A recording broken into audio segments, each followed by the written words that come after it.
Hey explorers, today we're going to dive into the exciting world of hydroponics, which means we're going to unlock the secrets of growing plants without soil.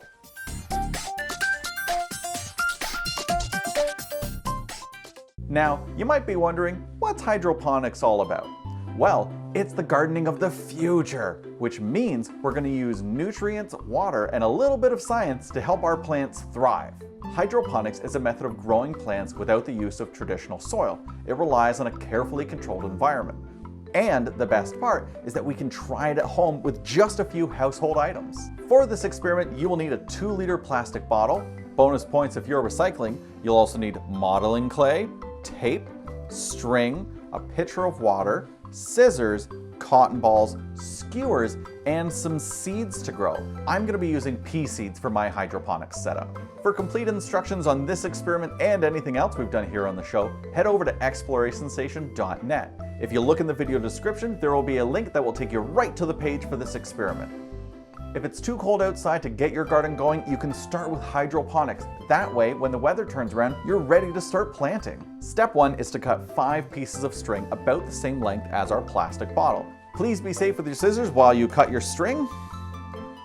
And we will measure this out so it's about the same length. And that means right there. So we can cut this. And if we hold up our first string, put our continued string next to it, we can just cut off the next piece. All right, here is 3 and 4 and 1 more. We now have 5 pieces of string, all about the same length as our plastic bottle.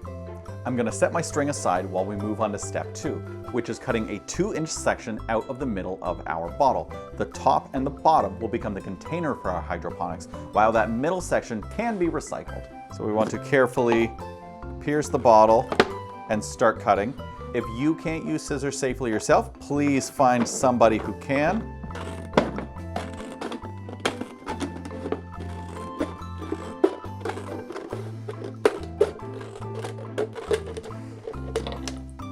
Okay, our bottom looks like a great size, so I'm going to cut our 2 inches out of our top. So again, just cutting into our plastic a little bit, and then cutting around the rest of the bottle. All right, again, this little piece can be recycled later on. And if you have any sharp edges around your plastic bottle, which is quite likely to happen, you can use packing tape to just tape down the edges and make sure it's all nice and safe.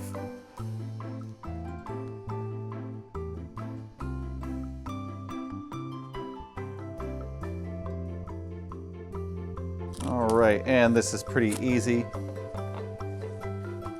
You're just folding the tape over the edge of the bottle to make sure that none of those sharp edges get through and you can't cut yourself.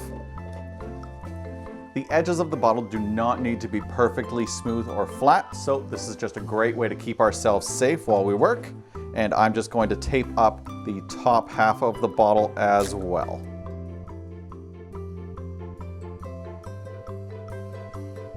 We've got all the rough edges of our cut plastic bottle all taped down to be nice and safe, so now we can move on. Step 3 is to take the top of our plastic bottle and place it inside of the bottom.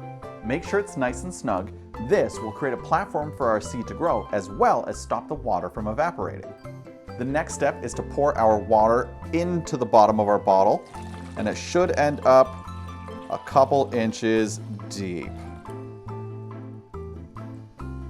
Hydroponics is like a superhero for water conservation. It uses up to 90% less water than traditional gardening.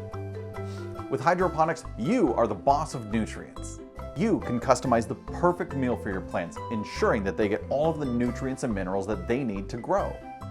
If you want to add any nutrients while you're growing your plant, you can make exact measurements, mix it up, and add it directly to the water itself.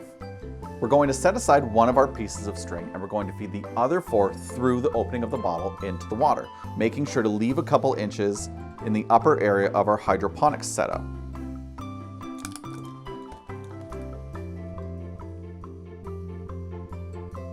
We fed the string through the opening of the bottle, and we've got a couple inches of the string in the upper area, while the rest of it is down in the water itself.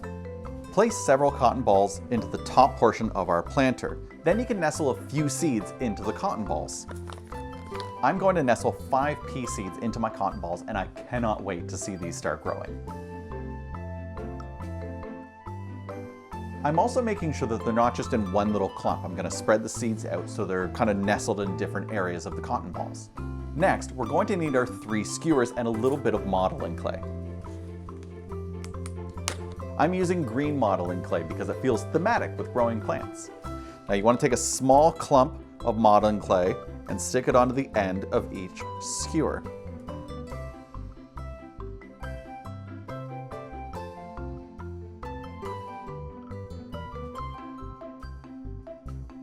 Now, take your 3 skewers with the modeling clay and place them in the planter and cross them at the top.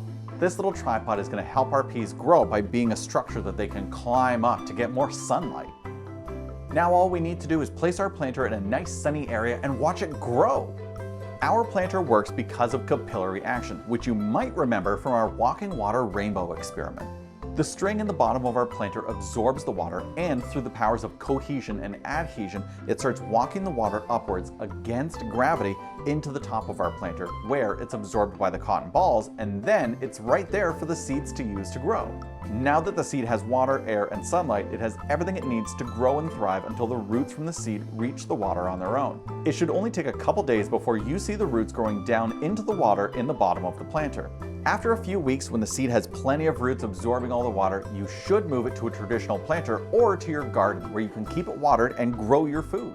And there you have it, explorers, your very own hydroponics masterpiece. Whether you're growing veggies or creating a green oasis, hydroponics is the key to a lusher, greener future. Hydroponics is also perfect for space travel and city dwellers. It takes up a lot less space than traditional gardening, which means if you only have the space of, say, an apartment or a space pod, this is ideal. When humans start long-distance travel through space, hydroponics is going to be key to success. We're still going to need to grow our own food, even though we only have a small environment to grow it in. Everything we've discussed is really just a way of saying that this is a really great way to grow food in space. And I love that. Water conservation, great use of space, and year-round gardening combine to make this the perfect solution for growing food while we travel the cosmos. Accomplishing this with normal soil-based farming would be more difficult. Even just hauling the soil would be really hard. But hydroponics means that astronauts can control the process more and have better results. Say goodbye to the gardening season. Hydroponics means that you can grow your plants year-round. Winter tomatoes, anybody? It means that you can have your own perpetual garden right inside your own home. To learn more about other topics like hydroponics, subscribe to Clayton's Exploration Station on YouTube and social media. Plus, you can visit explorationstation.net to find downloadable worksheets for this experiment and more. No matter what the weather's like outside, it's a great day to start your own hydroponics planter and unleash your inner gardener. Now you stay curious out there, explorers. Clayton's Exploration Station.